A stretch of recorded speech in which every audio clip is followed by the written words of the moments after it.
entonces su Biblia en el libro de Nehemías para que podamos continuar con... Y la próxima semana también vamos a hablar un poquito más acerca de la alabanza, ¿sí? Para seguir aprendiendo todos. Pastor, por favor.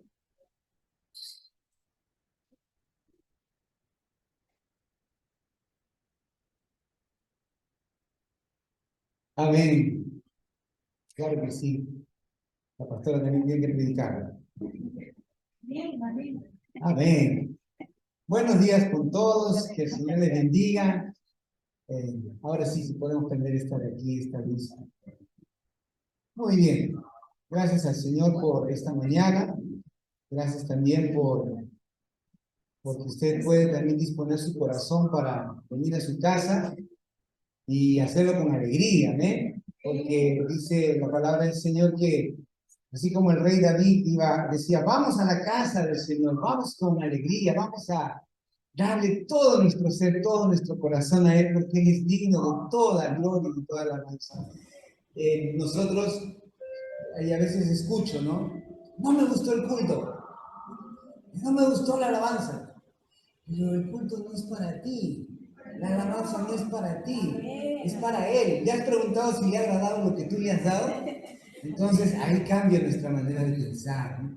Nosotros todo lo que hacemos, como dice la palabra, todo sea para la gloria, para la honra del Señor. ¿Amén? Así que vamos a glorificar al Señor en esta mañana, vamos a continuar haciéndolo y vamos a ir rápidamente al libro de Nehemías. Estamos estudiando el libro de Nehemías, estamos en el capítulo 4 y libro de Nehemías en el capítulo 4 exactamente nos hemos quedado en el versículo 16, ¿cierto? Hasta el 16 hemos llegado y vamos a continuar nuestro estudio. Así que el Señor está hablando en nuestro corazón, en nuestra vida. ¿Cuántos en verdad estamos recibiendo la palabra del Señor? ¿A cuántos el Señor nos está hablando a través de su palabra? ¿Bien? A través de lo que el Señor está ministrando de su espíritu en nuestra vida. ¿Cuántos pueden decir amén? Amén. Amén. Entonces, si Dios está hablando a su corazón, entonces la palabra del Señor está siendo glorificada. Porque esa glorificación es que, así como el Verbo se hizo carne y habitó entre nosotros, la palabra de Cristo también tiene que hacerse carne en nosotros para que haya un cambio verdadero. Y vamos rápidamente a este texto. Dice el texto del capítulo 4, nos hemos quedado en el versículo 16, ¿cierto? Vamos a leer todos juntos, del 16 en adelante. Dice, desde aquel día, la mitad de mis siervos trabajaba en la obra, y la otra mitad tenía lanzas, escudos, arcos y corazas. Y detrás de ellos estaban los jefes de toda la casa de Judá. Versículo 17. Los que edificaban en el muro, los que acarreaban y los que cargaban, con una mano trabajaban en la obra y en la otra tenían la espada. Versículo 18. Porque los que edificaban, cada uno tenía su espada ceñida a sus lomos y así edificaban. Y el que tocaba la trompeta estaba junto a mí. Y dije a los nobles y a los oficiales y al resto del pueblo, la obra es grande y extensa, y nosotros estamos apartados en el muro, lejos unos de otros. Versículo 20. En el lugar donde oyeres el sonido de la trompeta, reuníos allí con nosotros. Dice, ¿qué dice esa parte? Nuestro Dios peleará con nosotros. Sigamos con el versículo 21. Todos con sus Biblias, por favor. Nosotros, pues, trabajamos en la obra y la mitad de ellos tenían lanzas desde la subida del alba hasta que salían las estrellas. También dije entonces al pueblo, cada uno con su criado permanece dentro de Jerusalén, y de noche sirvan de centinela y de día en la obra. 23. Ni yo ni mis hermanos ni mis jóvenes ni la gente de guardia que me seguía, nos quitamos nuestro vestido. Cada uno se desnudaba solamente para bañarse. Qué fuerte, ¿no? Solo para bañarse nada más. Como que si uno se quitara la ropa solamente para él, pero solamente pasaba esa situación. Hay otra versión, que usted sabe que la Biblia es un libro histórico, es un libro literario, es un libro poético también. A veces cuando tomamos literalmente las cosas y no profundizamos, podemos tener un cruce de ideas, pero cuando vamos a otras versiones encontramos mucho más luz acerca de esto.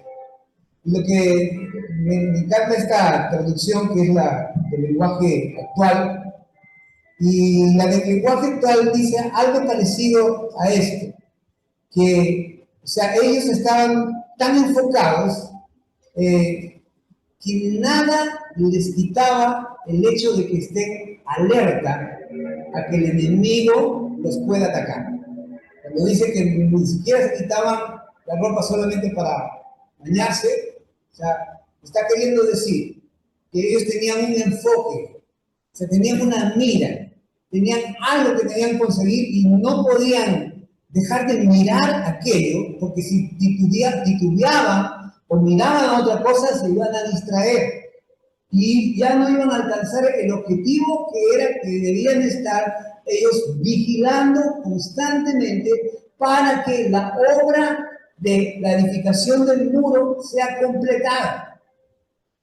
Cuando el apóstol Pablo dice, prosigo a la meta, al fin me dice de alcanzar el premio del llamado supremo que he recibido del Señor. Entonces, en nuestra vida nosotros nos tenemos que dar cuenta que en nuestro camino tenemos muchas distracciones. Póngase a estudiar, póngase a leer, póngase a trabajar o terminar algo que usted esté enfocado de hacer. Yo le aseguro que van a pasar unos minutos y por ahí le van a decir hora de almorzar, hora de ver partido, hora que comenzó el mundial, hora de jugar, ¿no? Hora de hacer algo. Y nos vamos, o sea, porque somos personas que tenemos muchas cosas que hacer. ¿Cuántos tienen muchas cosas que hacer? ¿No? Todos tienen muchas cosas que hacer. A veces, por tantas cosas de hacer que hacemos, a veces no disfrutamos bien lo que hacemos. Por ejemplo, ¿cuántos se han comido un helado esta semana? Algunos, dos. Dice, ¿por qué no? Es que no tengo tiempo, es que no me han traído, no tengo, también no me han pagado. O sea, hay cosas que nosotros dejamos de hacer, no porque no querramos hacerlo, sino porque nos falta un enfoque mayor, un esfuerzo mayor para alcanzar lo que tenemos que alcanzar. Y esa es la meta de sus pastores. Nosotros tenemos una consigna, una meta. Por eso usted sabe, y usted no se ofenda, si usted llega tarde al servicio y hemos empezado 11 en punto, no se ofenda. Porque primero es el Señor. ¿Amén? Estamos siguiéndole a Él. Entonces tenemos un enfoque, tenemos una carga. Nuestra meta y nuestro propósito como pastores es que usted desarrolle lo que Dios ha puesto en su vida. Porque si fuese mío lo que Dios pone en su vida, no sería lo perfecto. Porque lo perfecto de Dios es que lo que Dios ha puesto en su vida, simplemente Dios nos da la gracia, como dice el apóstol Pablo, somos colaboradores para que todo eso que Dios puso en su vida se desarrolle a un máximo potencial. Ese es mi propósito, nuestro propósito como pastores, lo hemos escrito, es desarrollar el potencial que hay en sus vidas, es dejar que el Señor trabaje en sus corazones. Y Nehemías sabía que si no trabajaba ese propósito en la vida del pueblo, el pueblo no iba a conseguir aquello que Dios había puesto en el corazón. Porque yo quiero decirle algo, así como Dios levantó a Nehemías, Dios hasta el día de hoy sigue levantando líderes. Sigue levantando hombres y mujeres que digan, aquí. La invitación del Señor no es exclusiva. La invitación es para todos. Me da una gracia un pastor que conozco. Dice, orar, dice, pone un post y dice, oremos para que el Señor, dice, la mies es mucha, mas los obreros, y yo pensé que iba a poner, son pocos, no. Agarró y puso una imagen donde estaban dos jóvenes durmiendo con sus Biblias en la banca, y más los obreros son flojos. No son pocos, son flojos. Y entre broma y broma, entre gracia y gracia, me parece que es así.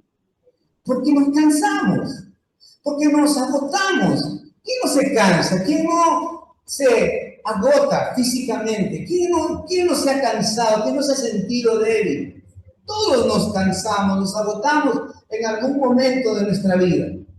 Pero ahí es donde más nosotros tenemos que poner a prueba de quién depende nuestra vida.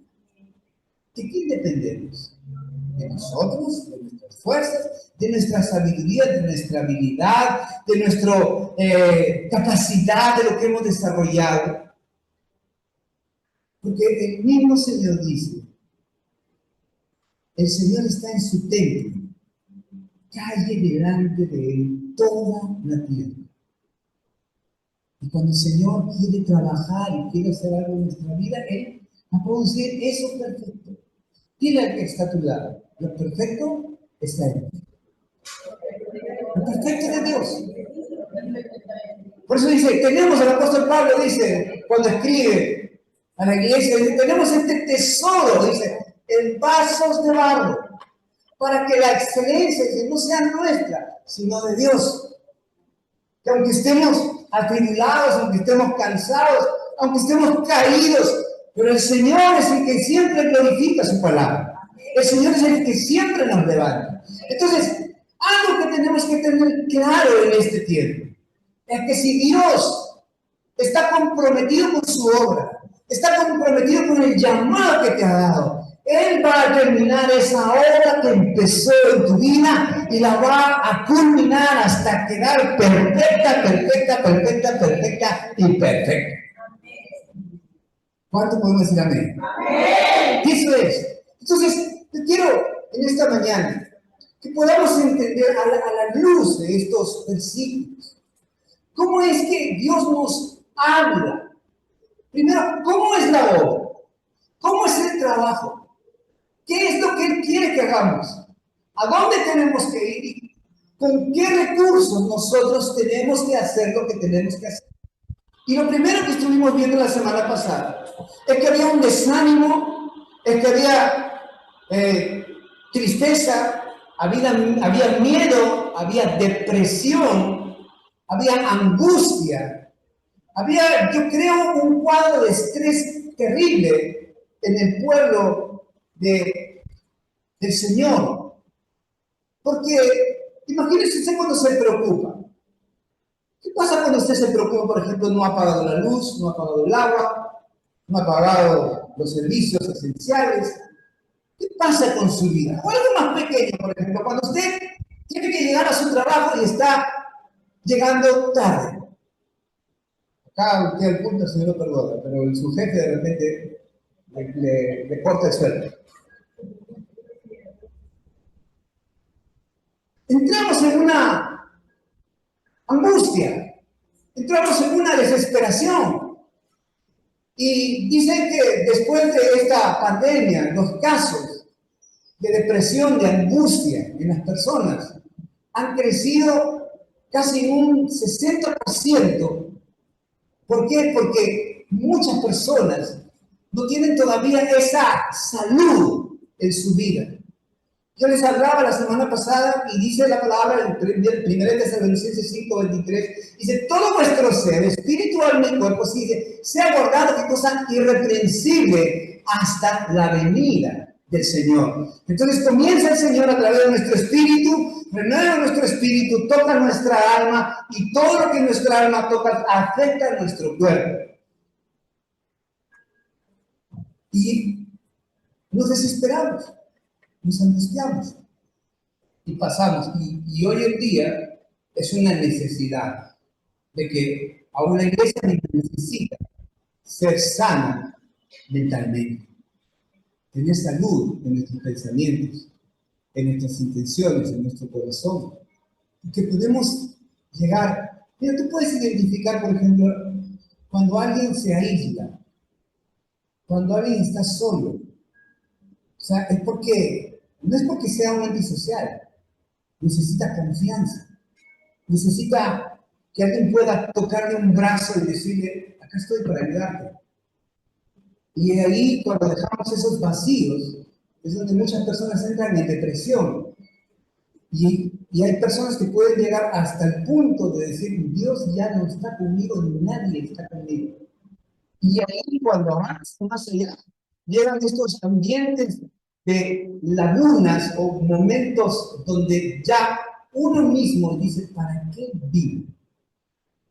Y ha llegado el caso hasta de muchos pastores que han terminado suicidándose porque no encontraron salud y paz en su corazón. ¿Eso pasa en la iglesia? Pasa. Pasa. Yo he salido de muchos cuadros de depresión terrible después de que me dio el COVID. Fuertes. Claro, no los he compartido así porque quería que madure en mi vida los principios del Señor.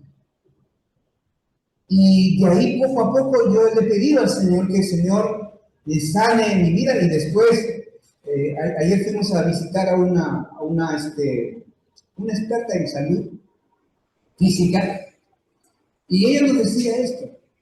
Sí, o sea, en realidad todo afecta a nuestro cuerpo. Todo, o sea, todo. En una parte, en nuestro cuerpo físico, sea nuestra vista, sea cualquier parte que pueda, nuestra cabeza, nuestra columna, nuestras manos, nuestros pies, o sea, todo tiene una consecuencia espiritual, física, emocional que afecta. Y ahí es donde nosotros tenemos que ser sabios, como dice la palabra. Nosotros vivimos en este mundo, no somos de este mundo, pero el Señor nos ha dicho que en esta tierra nosotros tenemos que glorificarle. Espíritu, alma y cuerpo tienen que ser guardados y irreprensibles hasta su venida. ¿Cuántos decimos amén? Entonces, Dios es tan bueno, porque Jesús dijo, y conoceréis la verdad. Y la verdad dice, ¿qué cosa? Nos hará libre. ¿Qué es lo que yo necesito para ser libre? Conocer la verdad, conocer bien la palabra, conocer bien los principios, estar parado, estar firme, y yo saber quién es mi Señor, qué es lo que quiere de mí y a dónde yo voy, cuál es mi meta. Entonces, yo le digo esto porque el pueblo de Israel necesitaba. Miren, es como que usted tiene una casa. Y en un momento le dicen que lo van a desalojar y es más, los van a desterrar y nunca más va a vivir en esa casa. ¿Qué pasaría con usted? ¿A quién iría? Ah, no, pastor, eso no creo que ocurra en mi vida porque yo estoy bien asegurado, tengo todos mis papeles. El pueblo de Israel estaba volviendo al punto de inicio donde todo comenzó. El templo del Señor, la ciudad de Jerusalén, que había sido incendiada, quemada, ellos tenían que volver. ¿Por qué? Porque Dios había dicho que ahí era donde Dios los iba a levantar y ellos iban a continuar con el propósito que Dios había establecido, ser sal y luz para las naciones de la tierra, para que el propósito de Dios de bendición se complete. Sí, era ahí. Puede ser aquí en Perú, puede ser en otro país donde tú vayas o donde tú puedas ir, pero Dios se ha puesto en esta nación. Y aquí en esta nación Dios nos ha puesto para brillar, para alumbrar, para crecer. ¿Cuántos dicen amén? O el Señor lo ha llamado a usted ahí a otra nación. Puede ser, ¿sí? También. ¿Por qué no? Pero al menos todavía estamos aquí y tenemos que brillar aquí y tenemos que avanzar. Entonces, yo le digo esto porque lo que tenemos que entender el esquema de lo que está pasando. Porque si no lo entendemos, no nos ponemos en ese lugar. Y en este tiempo, yo creo en mi corazón que nosotros vamos al cielo, que nosotros tenemos un camino directo a la presencia del Señor. ¿Amén? ¿Cuántos dicen amén? ¿Sí? Y cuando habla de la presencia del Señor, que vamos a vivir eternamente, no digo que se va a morir o que esté ahorita, ya no. Sino digo, vamos a ir a la presencia del Señor y vamos a vivir eternamente con Él. Entonces, ese es nuestro camino, esa es nuestra meta. Yo le decía que ahora en este tiempo nosotros podemos entender las guerras que tenemos con aquellos que quieren derribar lo que Jesús ha construido. Jesús dice, el que me oye y hace estas palabras, dice, yo lo compararé con un hombre, dice, prudente que edificó sobre la roca. O sea, esas rocas significan los muros que el Señor quiere reedificar, construir para que tu vida sea fuerte y sea firme. ¿Cuántos quieren ser fuertes y quieren ser firmes? Yo quiero decirte que la única manera que tú puedes ser fuerte y firme es a través de los principios de la palabra que hagan una base en tu vida. Por eso dice, instruye al niño en su camino. Y aunque sea viejo o mayor, dice, no se apartará. ¿Saben por qué? Porque los principios son indestructibles. Las bases fuertes no se pueden destruir. Si no es una base tembleque donde no le pongan buena mezcla, donde no le pongan algo sólido, pero Jesucristo es la roca inconmovible, la roca de los siglos, la roca que nunca será destruida, y está profetizado que su reino vencerá, ha vencido y terminará cumpliendo el propósito. Esa es mi confianza. Esa es nuestra confianza. Porque ¿en quién podemos confiar? Los políticos, estaban conversando mis amigos de promoción, decían, saquen al presidente, no, saquen a los congresistas, sáquenlos a todos, que se vayan de todo. Y uno de ellos, que vive en otro país, en los Estados Unidos, dice, ¿usted cree que una persona que va a entrar va a cambiar todo esto? Por favor, pónganse a trabajar, pónganse a estudiar, avancen, crezcan. Dios santo, Dios mío, yo sé que él no es un cristiano, pero tiene principios. Porque nosotros podemos ser engañados. Y digo engañados ¿con qué? Con ideas, conceptos humanos. Y porque yo creo que el que puede traer la solución a esta tierra es Jesús. Es el Dios Todopoderoso. Es más, no creo que no pueda creer que Él lo está haciendo. Él está orando, como decía el profeta, Señor, aviva tu obra en medio de los tiempos, hazla florecer, hazla crecer. Abramos nuestros ojos y veamos lo que Jesús está haciendo en nuestra nación. Abramos nuestra vista espiritual y veamos lo que el Señor está poniendo y lo que está haciendo y lo que Él nos está diciendo que tenemos que hacer para que cada uno de nosotros, tu varón, tu varón, tu varón, tu mujer de Dios, puedan crecer en el Señor. Que puedan decir, yo puedo en el Señor, yo puedo con Cristo, yo puedo avanzar, yo puedo decir, el Señor es mi fortaleza. Si Él está conmigo, nadie va a venir frente a mí. ¿Cuántos pueden decir amén? Entonces, yo creo en mi corazón. Ningún hombre va a cambiar esta nación. Solo Jesucristo. Él va a usar a sus hijos y a sus hijas para que podamos nosotros caminar y estar fuertes y firmes. Por eso, estudie. Amanezca si se puede. Dice que las noches son buenas para estudiar. No hay interrupción, no hay nada que te pueda quitar la distracción o nada que te pueda distraer. Estudia, toma tiempo. Anoche estaba viendo que hasta ciertas horas de la madrugada acá en mi cuadra estaban haciendo una fiesta, no sé, pilota a las 5 de la mañana. Me decían, a las 5 de la mañana ustedes sabían. ¿Cómo la gente hace eso? Y ahorita, de repente están ahí felices, comiendo, haciendo algo. Mire que para el mundo, no dormir es una señal de fiesta. Y ahora no le digo que no duerma por si acaso, que tiene que dormir para recuperar la fuerza y la batería. Pero, toma un tiempo, estudia, avance los principios.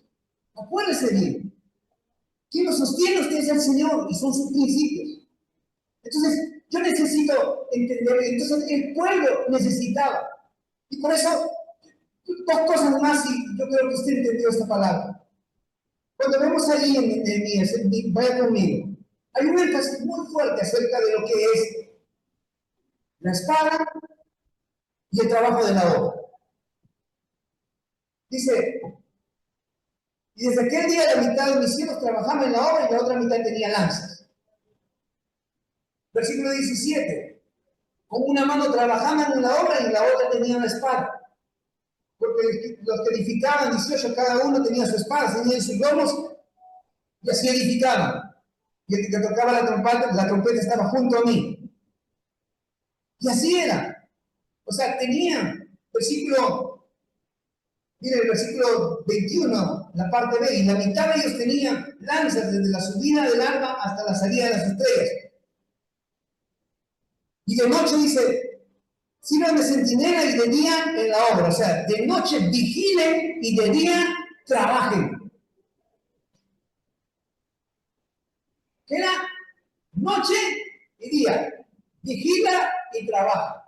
Mira que está a tu lado. Vigilan y trabajan.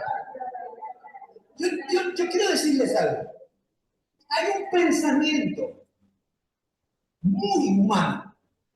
Hay un pensamiento muy sutil que nos embarga, que nos abraza, que nos arrastra, que nos carcome, que nos divide, que nos quita la esencia de quienes somos.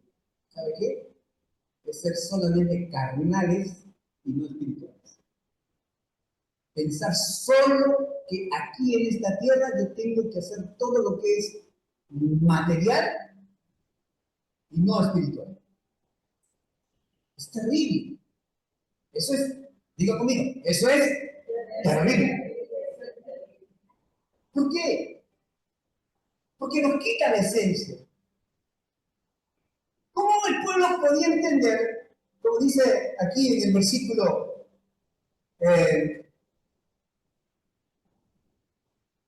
19, dice, y dijo a los nobles, los oficiales y el resto del pueblo, la obra, dice, ¿qué cosa? Grande y extensa. ¿Cómo es la obra? Grande y extensa. Así es la obra del Señor. Es grande. Jesús dijo, los campos están, ¿no?, listos. O sea, los campos están listos. O sea, son grandes los campos. Dios no tiene mentalidad pequeña. Dice, hijo mío, sal de tu tierra, extiende tus estacas, o sea, tus tiendas, alarga las cuerdas. O sea, cuando Jesús vino, Él nunca se limitó con lo pequeño. Un día alimentó a más de 5,000 personas, solo hombres, no contando las mujeres y los niños. O sea, Él siempre tenía un pensamiento amplio. Cuando le dijo al gadareno, ¿tú me quieres seguir? Sí. Entonces primero anda, testifica a tu casa y va y predica cuántas grandes cosas ha hecho el Señor. Y el gadareno, ¿qué cosa hizo? Dice que fue a 10 ciudades, a Decápolis. Decápolis, o sea, 10 ciudades. Y evangelizó esas 10 ciudades. La obra es, oye conmigo, es grande, extensa. Sí, grande, como y un poquito extensa también, no. Extensa. Ya estoy con mi tratamiento de algo menos. Entonces, ¿por qué? Porque el Señor quiere trabajar en nuestra vida ese principio. O sea, porque si no nosotros solamente hacemos las cosas que decimos, ah, sí, que mi trabajo. ¿Cuánto hacemos muchas veces? Dejamos de ir a la casa del Señor por trabajar, por hacer muchas cosas. Todo tiene su tiempo, ¿cierto? Y Dios, Él es el primero de todo. Entonces necesitamos nosotros caminar y entender. O sea, si yo quiero tener la mentalidad que tuvo el Señor, que tuvo Jesús para poder trabajar todo lo que tuvo que hacer y todo lo que tuvo que finalmente Nehemías entender como propósito, entonces yo tengo que dedicarle al Señor esa dirección de mi vida. Primero, principios. Sin los principios, yo no sé dónde voy. El trabajo es extenso, el trabajo es arduo, pero al final, Él dice, Él pelea con nosotros. ¿Amén? Él pelea conmigo. Él pelea, no contra mí, sino pelea a mi favor. Dice el versículo 20, dice en lugar donde hiere el sonido de la trompeta, reunidos ahí con nosotros, nuestro Dios, dice, peleará por nosotros. Yo te pregunto, ¿tú eres consciente de ello? ¿Somos conscientes de ello? ¿Que Dios pelea por nosotros? ¿Sí? ¿Eres consciente que Dios pelea por ti? ¿Sí? Dios pelea por ti. Dios pelea por mí. Dios está conmigo. Y si está conmigo, ¿quién contra mí? Es la seguridad que yo puedo tener que Dios está conmigo. Cuando yo estoy enfocado en hacer lo que Él quiere que yo haga, cuando yo no desmayo, cuando yo, a pesar de todos los problemas, a pesar de todas las situaciones, yo sigo adelante. Yo sigo creyendo en el invisible. Sigo creyendo en aquel que todo lo puede. Si yo tengo esa confianza, entonces yo puedo confiar en que Él está peleando a mi favor. Es palabra del Señor. Él pelea por mí. Entonces yo puedo saber que si Él pelea por mí, yo soy más que vencedor. Yo soy más que vencedor. El Señor está conmigo y Él quiere ayudar. Entonces, mis amados, la obra es extensa. Necesitamos obreros, hombres y mujeres que digamos todos los días, porque el gran objetivo era que el pueblo de Dios continuase lo que Dios había establecido en una familia.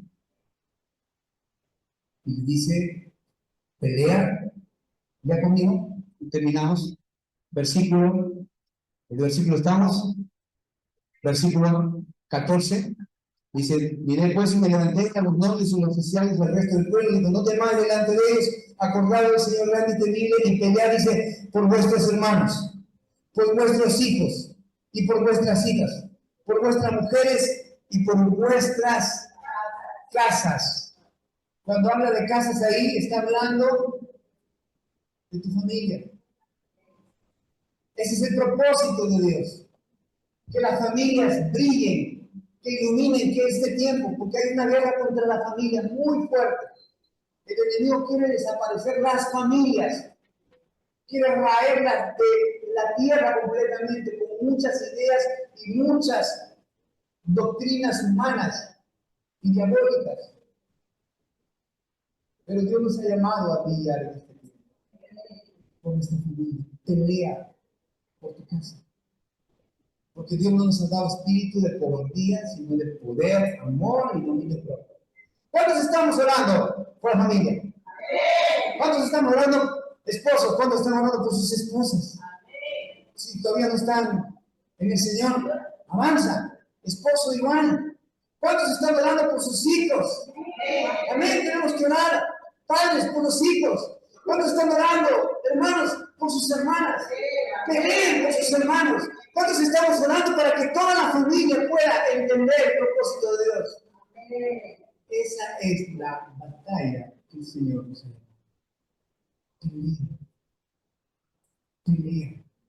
Pelea esta batalla. Porque el Señor nos ha dado la victoria. Y el Señor va a glorificarse. Y va a hacer grandes cosas en nuestra nación. Y va a usar a una iglesia, 1000 casas de paz, al Ministerio Internacional de Restauración Casa de Paz, que en este mes que viene, en este mes ya hemos cumplido ya 4 años. Y vamos a celebrar las victorias del Señor. Amén. Vamos a ponernos de pie.